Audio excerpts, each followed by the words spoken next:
Mangaldai Delhi up চৰকাৰৰ cabinet মন্ত্ৰী ৰাজেন্দ্ৰ পাল গৌতম ৰাজনৈতিক অধিকাৰ আন্দোলনৰ আলোচনা চক্ৰত উপস্থিত ৰাজেন্দ্ৰ পাল গৌতম ভাৰতীয় সংবিধানৰ আৰু বাবা চাহেব আম্বেদকাৰৰ ওপৰত আলোচনা চক্ৰ দৰং জিলাত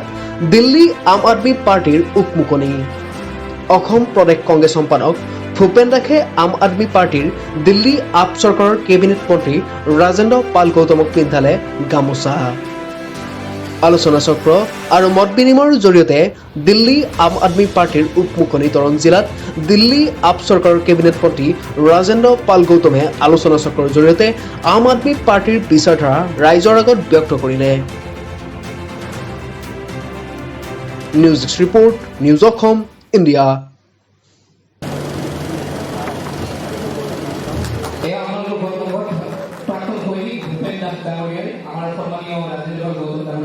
ये भारत का संविधान एवं डॉक्टर बाबा साहेब अम्बेडकर इस सब्जेक्ट पे मूवमेंट फॉर पॉलिटिकल राइट्स इस संगठन की तरफ से कॉन्फ्रेंस थी और मुझे खुशी है कि इन लोगों ने इस इतने महत्वपूर्ण सब्जेक्ट पर बात की, क्योंकि इस विषय पर पूरे देश में बात होनी चाहिए कि जो भारत का संविधान है, जो डॉक्टर बाबा साहेब अम्बेडकर ने किन मुसीबतों के साथ इतनी विविधताओं के होने के बावजूद, इतनी हज़ारों जातियां और अनेकों धर्म संस्कृति होने के बावजूद पूरे भारत को जिस तरह एकजुट किया और संविधान के माध्यम से सभी लोगों के अधिकार सुनिश्चित हो, समता, स्वतंत्रता, बंधुता और न्याय हो, सबको लिए समान रूप से आगे बढ़ने के अवसर हों, देश के प्राकृतिक संसाधनों में सबको समान हिस्सेदारी और भागीदारी मिले, लोगों के लिए quality education, quality health service सरकारी खर्चे पर मिले। तो ये जो एक मूल भावना थी भारत के संविधान की, उस पर जगह जगह चर्चा होनी चाहिए कि क्या वास्तव में भारत के संविधान के इस मूल भावना के हिसाब से काम हो रहा है, क्या सब लोग डिग्निटी के साथ अपना जीवन जी पा रहे हैं, लोगों में आखिर ये बहका वातावरण क्यों है और कौन पैदा कर रहा है। संविधान किसी को एक धर्म या जाति के नज़रिए से नहीं देखता, संविधान सबको समान नज़रिए से देखता है, सबके लिए समान आगे बढ़ने का अवसर बनाना चाहता है। तो कौन लोग जिम्मेदार हैं? क्या भारत के संविधान ने इसीलिए सरकार को चुना था कि जनता ऐसी सरकार चुने जहाँ बहका वातावरण और देश के सारे संसाधन बिक जाएं,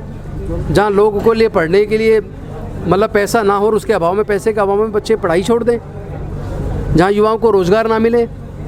अमीर अमीर होते जा रहे, गरीब गरीब होता चले जाए। तो ऐसे भारत के संविधान ने ऐसी व्यवस्था नहीं की थी। अगर सरकारों ने भारत के संविधान की मूल भावना के हिसाब से काम किया होता तो आज भारत की तस्वीर दूसरी होती और भारत के लोग काफ़ी आगे निकल चुके होते और भारत के लोग मिलजुल कर प्यार मोहब्बत से आगे भारत को मजबूत कर रहे होते और उसी की आज ज़रूरत है। लेकिन ये सभी पार्टियों से मैं निवेदन करूँगा, उनको सोचना होगा, सत्ता अपनी जगह पर, सत्ता के लिए लोगों को धर्म जाति के नाम पर बांटना, लड़ाना और देश के संसाधनों को बेचना, ये कोई अच्छी बात नहीं है। इसके कारण क्या? नफरत का वातावरण जनता नहीं चाहती,